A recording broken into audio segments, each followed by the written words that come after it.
বন্ধুরা কড়া নিয়ে নিয়েছি, পরোটাটা ভেজে নেব। আগে সেঁকে নেব, তারপরে তেল দিয়ে ভেজে নেব। এপিট ওপিট করে সেঁকে নেব, তারপরে তেল দিয়ে আমি ভেজে নেব। এভাবে প্রেস করে করে করে ঘুরে ঘুরে সেঁকে নিতে হবে। বন্ধুরা আলুর পরোটা আমি এপিট ওপিট করে দেখুন সেঁকে নিয়েছি। এবার তেল দিয়ে ভেজে নেব।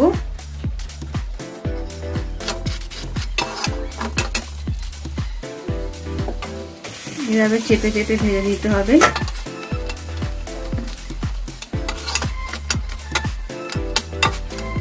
একটু লাল লাল করে ভেজে নিতে হবে।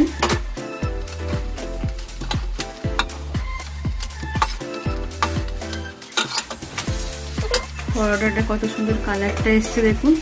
এইভাবে লাল লাল করে ভেজে নিতে হবে। আমি এইভাবে পরপর বাদ বাকি পরোটাগুলো ভেজে নেব।